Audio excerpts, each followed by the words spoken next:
Yeah. All right. Chapter 8, Winter. He felt alone now, always alone. He existed in a world that he believed, no, knew, would end for him soon. In the middle of the unit, drilling, eating, listening to the officers, with men sitting packed all around him, he was alone. Charlie was one of the men detailed to provide beef for the sick men in the hospital. Another school building the army had temporarily commandeered. But there were no cattle available. Look to the rebel horses, the doctor said. The men have to have meat. There had been a brush with the Confederate cavalry along the river. A rebel unit had made a discovery raid early one morning and had the bad luck to run into a full company of Union soldiers with loaded rifles already arranged in firing order for a defensive drill. The outcome had resulted in many empty rebel saddles and 11 captured horses. Normally, the horses would be used to pull artillery. The death rate for horses in combat was worse than that for men because they were a much bigger target. But in this case, it was decided to kill the horses to get meat for the sick men, and Charlie and 3 other soldiers were ordered to slaughter them. It did not bother Charlie to kill beef or pigs or poultry, but having to shoot each horse in the head and cut its throat and gut it and skin it put him on the edge of mutiny. He had been raised with the workhorses and had come to love them. Killing the horses, watching them drop as they were shot in the head, made him almost physically ill.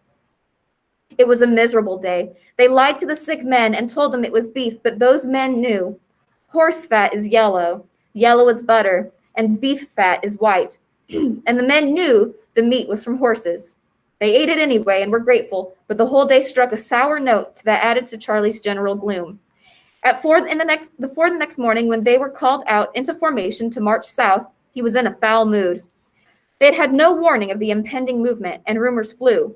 There was a big battle coming. There had been a big battle, and they were to march all the way to Richmond. The South had lost the war. The South had won the war. Charlie stomped around at first, still angry over slaughtering the horses, but it was a fine morning, so cold that the muddy roads were frozen and made for easy walking, and the troops made good time. They walked all day. Charlie thought it must have been close to 20 miles. After a while, the men were too tired and winded to talk, and there was silence. At just after 3 in the afternoon, Charlie heard the sounds of artillery booming about 2 miles off. He had a practiced ear now for the tools of combat and knew from the frequency of fire, a constant thunder, that there were a lot of guns, which meant a lot of targets. As his unit drew closer, he heard the rattling, ripping sound of thousands of rifles being fired. Soon, he knew, he would be involved in the fighting.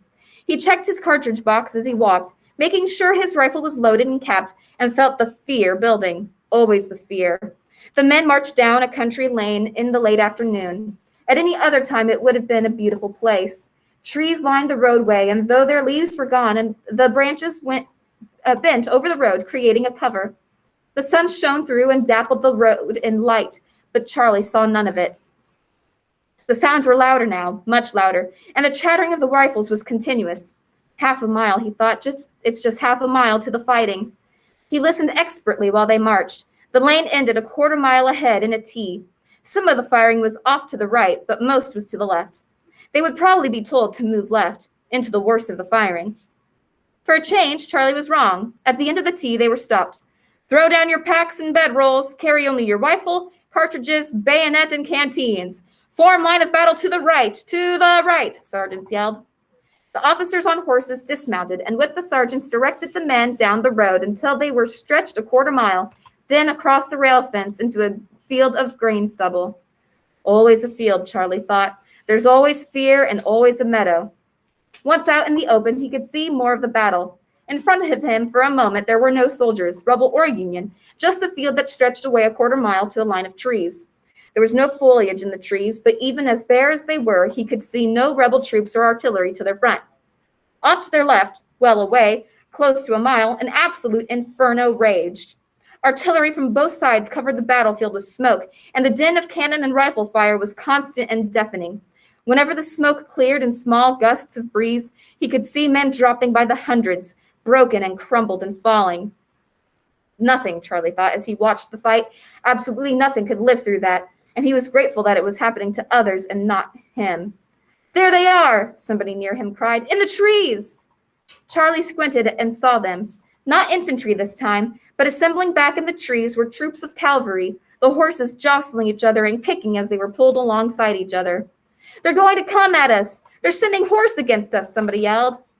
"Ready on line!" An officer in front of them walked back and forth with a saber. "Do not fire until directed, and then fire at will. On my command the first time, front ranks kneel!" Charlie was in the second rank, and he stood while the front rank kneeled. The horses moved out of the trees, walking forward in a line. Close on 100 of them, Charlie thought, watching. There are 100, and they're going to try to ride over us. He saw the glint of sun on cavalry sabers and carbines. They were still 300 yards distant, but he could see the shine of horses' hair and the splash of light off bridle hardware and chest straps. The horses began to walk faster and then trot, the men holding them in good line. "Present arms!" officers and sergeants called, and men raised their rifles, cocking the hammers. "Wait for it! Wait for it! Not yet, boys, not yet!" A sergeant in front of them moved back into the ranks to get out of the line of fire.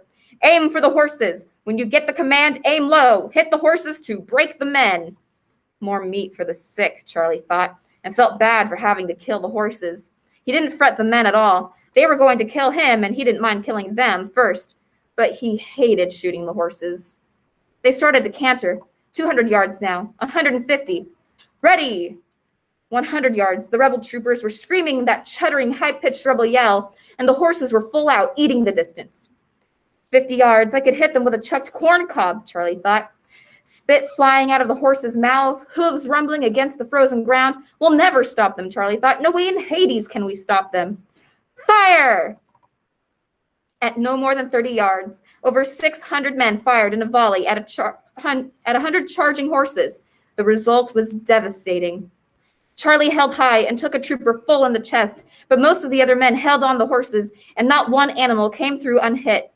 In a great cloud, they went down, somersaulting, rolling over the troopers on their backs, breaking themselves and the men, and the screams of the wounded horses hit by soft, large-caliber expanding bullets, horses with heads blown open, horses with jaws shot away, horses with eyes shot out or with intestines tangling in their hooves, horses torn and dying, screamed louder than 1,000, louder than 1,000,000 men. "Reload and fire at will!" Charlie automatically loaded, raised and fired, but there were few targets. Those horses back on their feet were quickly shot down, and any man who stood was hit 10, 20 times. "Cease fire!" Silence, except for the screaming horses and the groaning of wounded men. Charlie reloaded, capped his rifle, and kneeled, resting. He was thirsty and took a sip from his canteen. He did not look at the horses stumbling and kicking and falling. Was that it? He wondered. Just the one charge? It was nearly dark now, a soft dusk, and he looked to the rear to see where they might camp for the night and get fires going for coffee and heat. He loved coffee, though it tore his guts and gave him a constant stomachache. And he thought of going to the shattered Confederate charge to see if they had any sugar in their saddlebags. There was good sugar in the South, and he might find some for his coffee. He salivated, thinking of coffee with sugar in it. "On the left! Form line of battle and wheel left!" He turned and his heart nearly stopped. Coming from their left oblique, walking toward them in the gathering twilight, seemed to be the whole rebel army. 2,000, Charlie thought, maybe 3,000 of them, marching straight at Charlie in a head-on attack. "Range 400, the sergeants called. "Set sights for 400. Fire when ready." Charlie thought it more like 300 yards, but he flipped up the rear sight for 400 and raised and fired. He didn't hear his rifle because everybody around him fired at the same time. Some of the rebel fell. Not many, not nearly enough. Charlie reloaded and fired, then again and again, and each time the Union soldiers fired, more of the rebels fell, jerking backward and down, spinning forward, sitting back with the shock of being hit. The rebels had not fired yet, but had started to trot. They were down to 250 yards, and Charlie and the men around him kept up a steady rate of fire. Charlie figured 15 rounds and fired 15 rounds and hit perhaps 7 or 8 rebels, but most of the men shot high, a common failing when firing on advancing infantry. They were only 75 yards away now. It was nearly dark, and the flash from the rifles momentarily blinded Charlie. At 50 yards, the rebels fired, and at least 1,500 bullets tore into Union line. Men went down in droves, 20 around Charlie alone. His own clothing was hit 4 times. the brim on his cap sliced off, wood knocked off the stock of his rifle, and one of his shoe heels creased. "Fix bayonets!" It was to be steel, Charlie saw. The men from Minnesota could have run, but didn't. They held their ground, and Charlie held with them. With his bayonet locked onto his muzzle, he loaded one last time, just as the rebels hit the Union line. Oh, he thought, this is nasty work. This is right nasty work. It was nearly dark and hard to tell uniforms apart in the bad light and the smoke from firing, and Charlie did not know where to turn, where to fight. The decision wasn't his. In the murk, a man suddenly appeared, his bayoneted rifle aimed at Charlie's chest.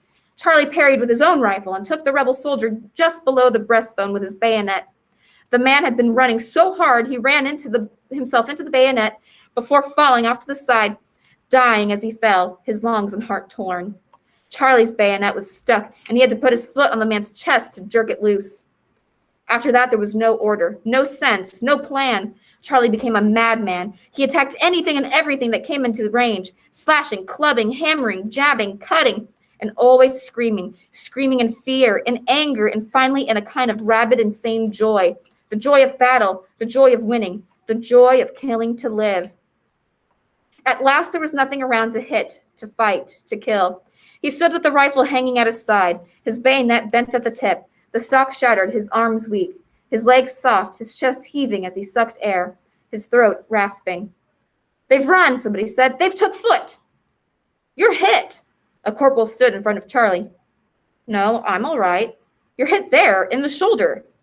Charlie looked down. He was covered in blood. His arm and chest and pants were wet with it. "Oh." "The surgeon's tent is back there 1/2 mile in those trees. Can you walk it?"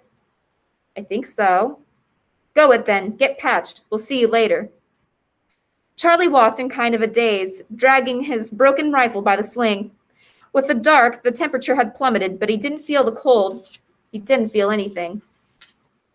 He saw the lanterns of the surgeon and the ambulance drivers and walked toward them. Somebody in a bloody apron stopped him and held a lantern up, lighting his face with a yellow glow. "Where are you hit?" "I don't know. They sent me back. I think it's my shoulder, but it don't seem to hurt." "Over there. Sit with that group by the tent, and we'll get to you when we can." The man turned back to the tent with no sides, where a doctor was working by lantern light and was sawing a leg off a soldier. Near the tent was a pile of arms and legs that stood 4 feet high and 10 or 12 feet long. Ambulance wagons kept coming with more men, and Charlie moved to an area where 15 or 20 men lay on the ground waiting for attention. Off to the other side of the tent, there was another group of 200 or 300 men. They were not moving, and Charlie realized they were dead. He sat and waited for the pain to come. Once when he was a boy, he struck his foot with an axe. The blade had cut a 3-inch gash between 2 of his toes, and he walked to town to get it sewed up. It hadn't hurt for the entire walk, hadn't hurt until the doctor had stitched it up and he'd walked home. Then it had kept him up all night. He thought it would be the same here, but the pain didn't come. He tried to sip some water from his canteen, but it had frozen into slush and wouldn't drain through the neck of the bottle, so he lay back on the ground. Men around him moaned, and some died waiting to be taken under the tent. Presently, it could have been an hour, a day, a week, for Charlie no longer thought in terms of time, no longer really thought at all. The man with the bloody apron came back to him. "Shuck your coat, let's see how bad you're hurt." Charlie unbuttoned his greatcoat, then his uniform jacket, and his flannel shirt. "Let's see." The attendant held the lantern up, pulled the shirt away, and looked down the front and back. "Hell, boy, you ain't hit." "I'm not? Not a scratch. That's other men's blood all over you." "Oh, you can go back." "Not yet." A doctor came out of the tent. "I need help here. The wind is making up, and the cold is freezing my hands. I need some kind of windbreak. See if the 2 of you can't fix something up." "With what?" The attendant looked around. "There's nothing here." The doctor looked around, then back at the bodies. "Use them." "The dead?" "They won't feel it. You." He pointed a bloody hand at Charlie. "Give them help there. Pile them up to stop the wind from the side of the tent." And so they did. Each taking an end, they moved the bodies, stacking them like bricks and angling them at the corners so they would not tip over, until they had a stout frozen wall, 5 feet high and 30 feet long, to stop the wind. When it was done, Charlie lay on the ground in the lee of the dead men's wall, just to get out of the wind for a minute and get warm. and slept there for 5 hours, sheltered by the dead. Third battle. He was just a very crazy child. Chapter 9. Gettysburg. It was in many respects exactly the same, and yet completely different. He had been in more skirmishes, and he had killed more men. He had had men die next to him, but he had not been in another major battle. Now he was at Gettysburg, Pennsylvania, on top of a gradually sloping hill, looking down at what seemed to be the entire Southern army assembling to attack. What was the same was the meadow. There was always a forest and always a meadow. In this case, the forest where the rebels were assembling was over a mile away and well below the Union army. In between was a large meadow a mile or two wide. The rebels would have to leave the trees to walk under the constant fire from artillery across the meadow and up the incline to the fences and rock walls where the Union soldiers waited. What was different about this battle was that Charlie was above the Rebs in a sheltered position with all the guns in the world behind him. It was a warm day, and he sipped some water from his canteen and checked his rifle. He had taken a new one from a dead man after his own had been destroyed. This rifle had a tendency to foul its nipple, so he carried a small needle stuck in his shirt to clean the hole out if it plugged. He did so now and put a fresh cap on the nipple, then tightened his shoelaces in case he had to run. That was always in his mind, either run at them or run away. He did not want to stumble. He peeked through the rock wall again and saw the Confederate artillery wheeling their cannon into place. The Rebs would try to prepare the hill with artillery before their charge, and as Charlie looked, the first batteries began firing. Soon they were all hammering away. It was the worst barrage Charlie had undergone. Shells burst overhead and killed men and horses and destroyed some Union artillery and rear positions. But it could have been far worse. The line of Union troops waiting to take the Confederate attack were at the brow of the hill, which dropped away to their rear as well. The rebel artillery was massed and firing heavily, but rounds aimed at the top of the hill that went even slightly high just passed over and exploded down the back side. Casualties were not as heavy as all the noise and smoke indicated. When shooting tapered off and the rebels started moving their massed troops across the meadow and up the hill, the Union artillery wheeled into position and tore into them with exploding rounds, chain, and grape shot. The Confederates had to march through a storm of fire, and Charlie lay and watched them and nearly felt sorry for them. They were so brave, he thought, or foolish. They kept coming, even when thousands of them were down and dying.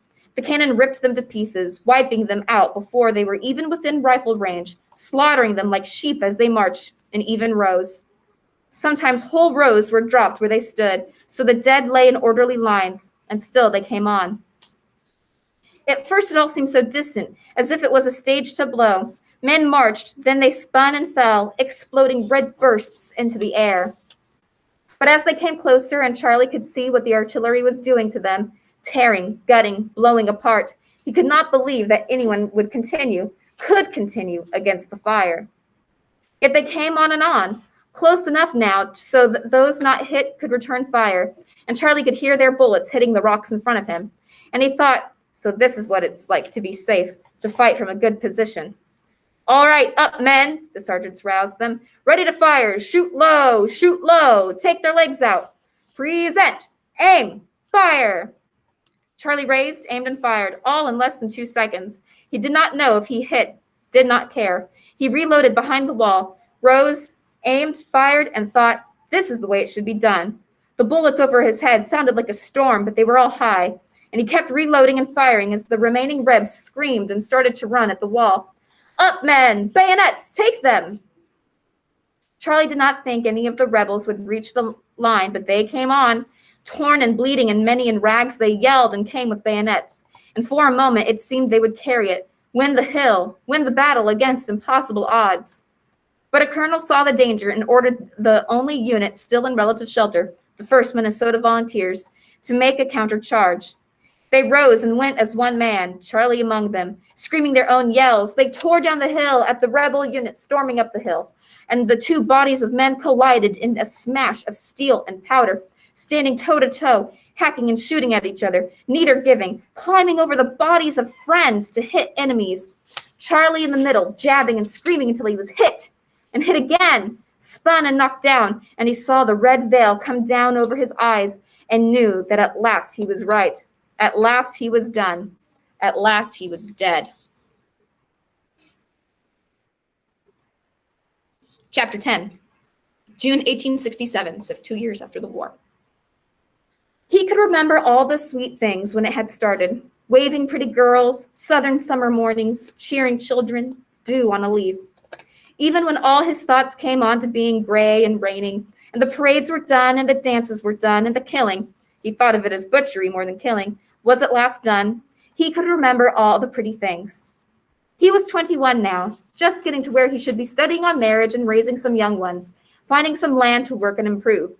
But it wouldn't be that way for him. He was too old. Not old in years. In years, he still hadn't started daily shaving or learned about women. But in other ways, he was old. Old from too much life. Old from seeing too much, from knowing too much. He was tired and broken, walking with a cane and passing blood, and he knew it wouldn't be long for him.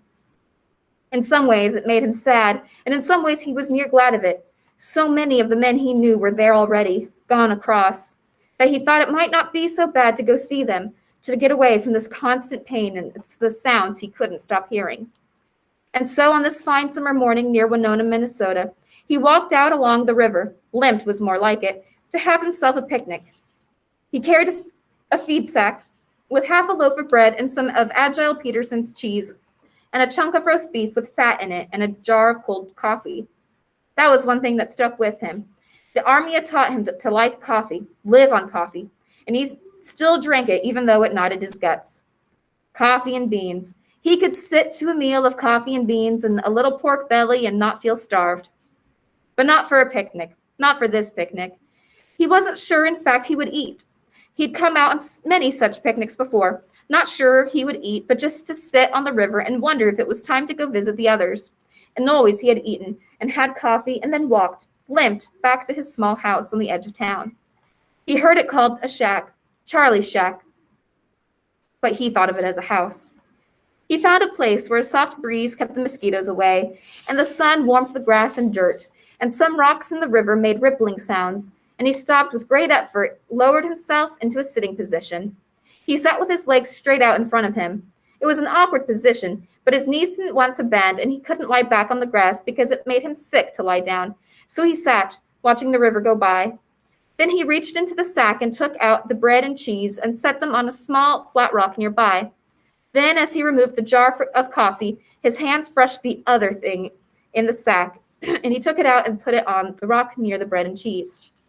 It was a .36 caliber cap and bull revolver he'd taken off the body of a Confederate officer. Charlie had known the man was dead because he'd just killed him with his bayonet, watching the steel slide in just over the belt buckle. He remembered taking the revolver.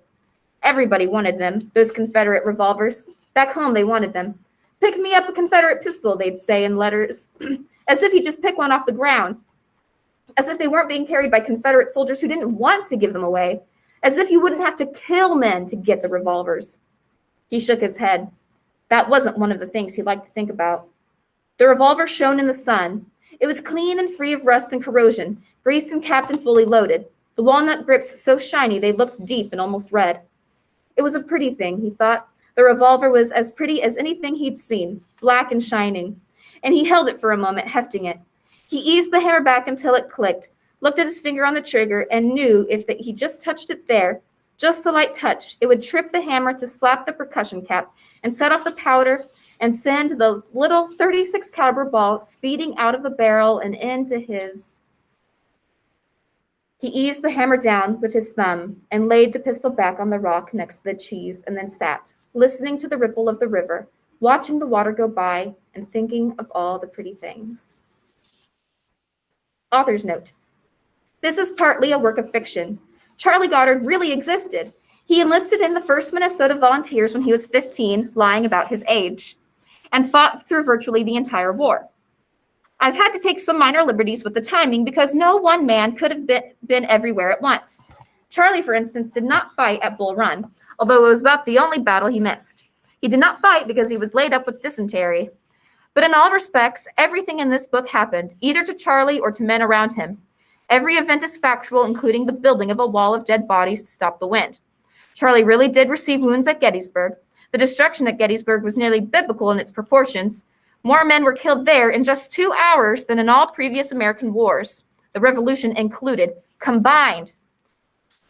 When the battle at Gettysburg was finished and they'd made their fateful charge, only 47 men were left standing of the 1,000 original soldiers of the 1st Minnesota Volunteers. There's a memorial to them there. Charlie was not one of them. He was hit severely, and though they patched him as best they could, and he managed to fight in later actions, his wounds did not heal properly, nor did his mental anguish. When the war was finished, he went back and tried to hold jobs and couldn't, eventually running for county clerk on the basis of his war record. He was elected, but before he could serve, his wounds and the stress took him, and he died in December 1868. He was just 23 years old. I don't know.